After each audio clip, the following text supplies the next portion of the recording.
Good afternoon. Tim Campbell from Eagle East Aviation here. Today we're going to talk about the dry air vacuum pump. Okay? This pump here, and hopefully you know it by now, but in a traditional six-pack airplane, what they call the legacy aircraft, such as 081 and 62 Tango, the attitude indicator and the heading indicator powered by a vacuum created by this vacuum pump. Okay? And just a lot of people, especially with the 172s, you don't get a chance to look underneath the cowl like you do in the older Pipers. You could lift up, you could see your magnetos, fuel pumps, vacuum pumps, etc. Cessna pilots tend not to. They can look in the front of the engine, maybe see the cooling fins, your alternator.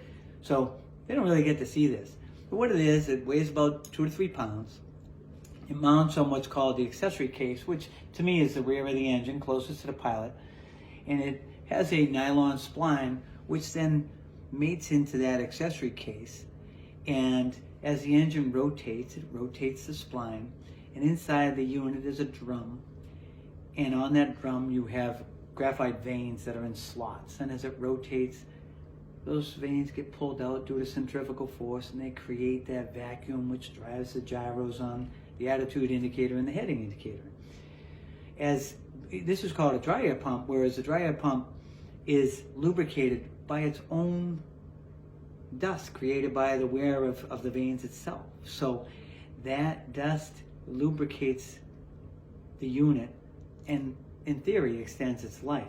What shortens the life of a vacuum pump may be pilots pulling the propeller in the opposite direction of rotation, or contamination, be it maybe in the hose itself, maybe the hose that goes to the instruments is starting to deteriorate and contaminates the inside of the pump, or more than likely it's dust or a solvent that we use after we do an oil change. We'll just clean off the engine and maybe some of it gets inside the unit and it turns that dust into a paste and it will seize the unit up.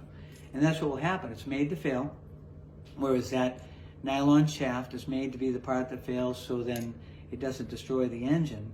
And it's been my experience that these things last about 750 hours. This one lasted about 600.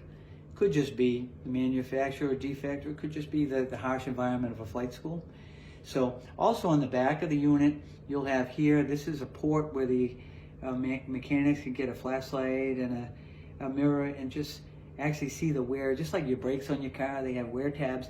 This, you can look inside here and just see where you are in the lifespan of the unit itself, okay? You've got a port here for your inlet, which goes to your instruments. This is an exhaust port, which just expels out into the by the firewall in the engine bay itself.